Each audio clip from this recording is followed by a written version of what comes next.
चला तर बालदोस्तांनो, आपण मागच्या तासिकेला गोष्ट तेनालीरामची हा पाठ बघितला. आता आपण बघणार आहोत आम्हालाही समजले म्हणजेच त्याच्यावरचे प्रश्न उत्तरं. तर बघा बालदोस्तांनो, पहिला प्रश्न, आकृतीतील रिकाम्या जागी योग्य शब्द लिहा. गोष्टीतील पात्रे. आपण ही गोष्ट तेनालीरामची जी बघितली याच्यामध्ये असलेली पात्रांची नावं लिहायची आहेत. मग आपण पहिले लिहू महाराज कृष्णदेवराय. होते की नाही महाराज कृष्णदेवराय. महाराज कृष्णदेवराय. नंतर आपण लिहिणार आहोत तेनालीराम.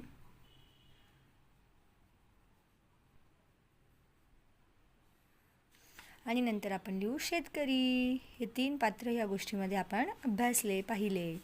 बघा पुढचा प्रश्न तुम्हाला विचारला आहे, या गोष्टीतील कोणते पात्र तुम्हाला सर्वात जास्त आवडले का? कोणतं आवडलं तुम्हाला? तेनालीरामचं आवडलं, राजा कृष्णदेवरायांचं आवडलं की शेतकऱ्याचं आवडलं? कोणतं ते का आवडलं ते पण तुम्हाला सांगायचं आहे. बघा आपण जाऊया पुढल्या प्रश्नाकडे. प्रश्न क्रमांक 3. कोण म्हणाले?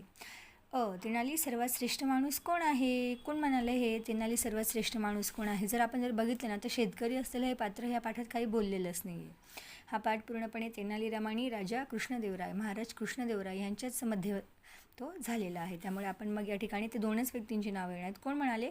तेनाली सर्वात श्रेष्ठ माणूस कोण आहे? मग हे या ठिकाणी तेनालीला उद्देशून म्हटलेले म्हणजे ते महाराज म्हणतायत, असे महाराज कृष्णदेवराय म्हणाले. आता बघा पुन्हा खाली, माझ्याहून श्रेष्ठ काय आहे तेनाली? पुन्हा तेनालीचं नाव आलं म्हणजे तेनालीने वाक्य बोललेलं नाही, तर हे वाक्य पण पुन्हा कोण म्हटलं आहे? राजा कृष्णदेवराय म्हणाले. बघा पुढल्याकडे जाऊ आपण.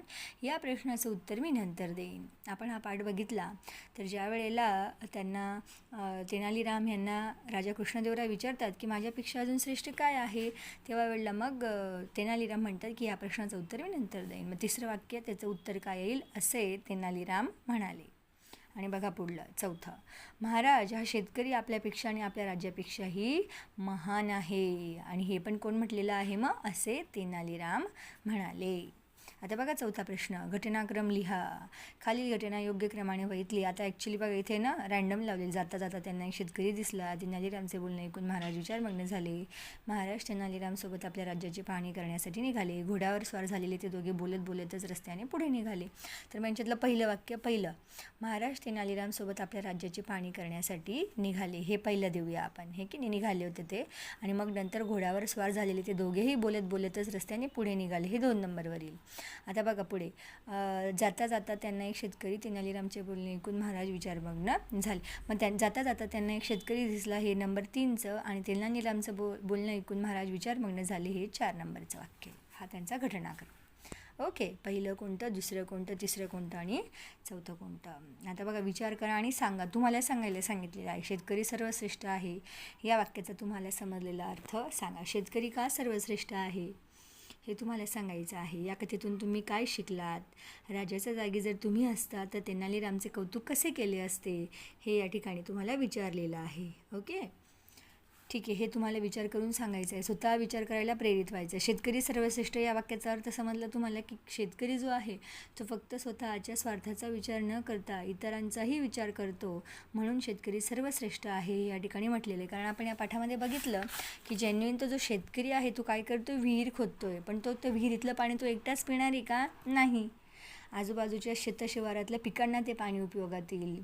त्या गावात राहणाऱ्या लोकांना किंवा आजूबाजूला जाणारे जे वाटसरू असतील त्यांना ते पाणी उपयोगात येईल. म्हणजे सगळ्यांसाठीच तो शेतकरी विचार करतोय आणि त्या अनुषंगाने तो विहीर खोदतोय. इथे फक्त आपण या शेतकऱ्याचाच विचार न करता जेन्युइन आपण आपल्या अवतीभोवती असताना जेवढे पण आपले शेतकरी बांधव आहेत त्यांचा जर विचार केला तर ते सर्व शेतकरी लोक बिचारे आपल्या जमिनीमध्ये मशागती करत असतात, पिकांची पेरणी करत असतात आणि पावसाच्या पाण्यावर सर्व अवलंबून असतं, हे की नाही. पावसाच्या पाण्यावर जेव्हा पाऊस वेळेवर पडेल त्यावेळेला पिकं उगवतील, हे की नाही. पिकं उगवल्यावरती मग त्यांना त्याचा काही मोबदला मिळेल आणि इतरांना त्या पिकांचा, त्या शेतामधून असलेले जे धान्य आहे त्याचा उपयोग सर्वांना होईल, हे की नाही. जरीही मानवाने कितीही प्रगती केलेली असली, विज्ञान तंत्रज्ञान कितीही पुढे गेलेलं असलं तरी आपण आपल्या घरामध्ये जे धान्य आपण खातो ते आपण आर्टिफिशियली बनवू शकत नाही, कृत्रिमरित्या आपण धान्य बनवू शकत नाही. त्यामुळे आपल्याला निसर्गाची मदत घ्यावीच लागणार आहे. आणि शेतकरी हा सर्वश्रेष्ठ हे आपण या ठिकाणी नक्कीच म्हणू शकतो, कारण शेतकरी हा पूर्णपणे निसर्गावर आधारित आपली शेती करत असतो. त्यामुळे आपण हे वाक्य साहजिक म्हणू शकतो बालदोस्तांनो की शेतकरी हा सर्वश्रेष्ठ आहे म्हणून. या कथेतून तुम्ही काय शिकलात? काय बोध घेतो आपण? की फक्त स्वतःचा विचार न करता इतरांचाही आपण विचार केला पाहिजे, हे की नाही? इतरांच्या कल्याणासाठी आपल्याला ज्या काही चांगल्या गोष्टी करता येतील त्या आपण करू शकतो, हे यातून आपण शिकू शकतो, हे की नाही? पुढे बघा, आता राजाच्या जागी जर तुम्ही असाल तर तेनालीरामचे कौतुक कसं केलं असतं तुम्ही अजून तेनालीरामचं कौतुक राजाच्या जागी? त्याला बक्षीस दिलं असतं म्हणा, आहे ना? पण ॲक्च्युली हे जे महान विचारांचे लोक असतात त्यांना बक्षिसांची काहीही गरज नसते. कर्म हे त्यांचं सर्वश्रेष्ठ असतं नेहमी. ज्या पद्धतीने ते म्हटलेलं आहे की विचारमग्न झाले आणि काय काय करता येईल राजाला आपल्या भल्यासाठी, आपल्या प्रजेच्या भल्यासाठी, याबद्दल ते विचार करू लागले. मग तेनालीरामला त्यांनी म्हटलं असतं, जर तुम्ही राहिले असते, मी राहिले असते, तर आपण म्हटलं असतं तेनालीरामला की तू आज माझे डोळे उघडून दिलेत, हे की नाही? तुझ्यामुळे मला समजलं की हे प्रजेच्या कल्याणासाठी मला आणखी काय काय करता येऊ शकतं, माझे डोळे उघडलेत आज तुझ्यामुळे, असं बोलू शकलो असतो आपण. जस्ट आपल्याला विचार करायचा आणि सांगायचं. ओके, बघा पुढला प्रश्न. खेळूया शब्दांशी. खालील शब्दांचा वाक्यात उपयोग करा. न्याय, गोड, सुख आणि श्रेष्ठ. इथे काय म्हणू शकतो आपण न्यायचं? राजा न्यायप्रिय राजा होता. आंबा गोड आहे, हे की नाही? सर्वांना सुख हे आवडतं. शेतकरी हा सर्वश्रेष्ठ आहे, असं म्हणू शकतो आपण. खालील शब्दांना सु हा उपसर्ग लावून नवीन शब्द तयार करा. आता हा उपसर्ग म्हणजे काय? त्या शब्दाच्या सुरुवातीला लागलेला एखादा अक्षर किंवा शब्दांचा गट. बोध, मग या ठिकाणी आपण म्हणू त्यांनी अगोदर लावायला सांगितलं आणि उपसर्ग म्हणजे अगोदर लावायचा. सुबोध, गंध, सुगंध, हे की नाही? पुढे बघा, वास, सुवास, आणि विचार, सुविचार. सु हा उपसर्ग लावून ते शब्द बनवायचे आहेत. बघा इथे उपसर्गाची व्याख्या दिलेली आहे. मूळ शब्दाच्या आधी जी अक्षरे जोडली जातात त्यांना उपसर्ग असे म्हणतात. तर बालदोस्तांनो, आता बघा पुढला प्रश्न आहे. लिहिते होऊया, म्हणजे लिहायचे तुम्हाला. शेतातील विविध कामांविषयी माहिती मिळवा. मिळवलेली माहिती 5 ते 6 वाक्यात लिहा.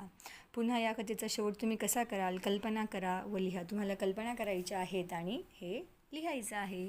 तर बालदोस्तांनो, या पद्धतीने आपण आम्हाला हे समजलं याचे काही प्रश्न उत्तरं थोडक्यात, अगदी थोडक्यात आपण समजावून घेतली. होप्स तुम्हाला ती समजली असावीत. समजलं असेल, उमजलं असेल तर चॅनलला लाईक, शेअर आणि सबस्क्राईब करायला विसरू नका. भेटूया पुढल्या व्हिडिओत. Bye bye.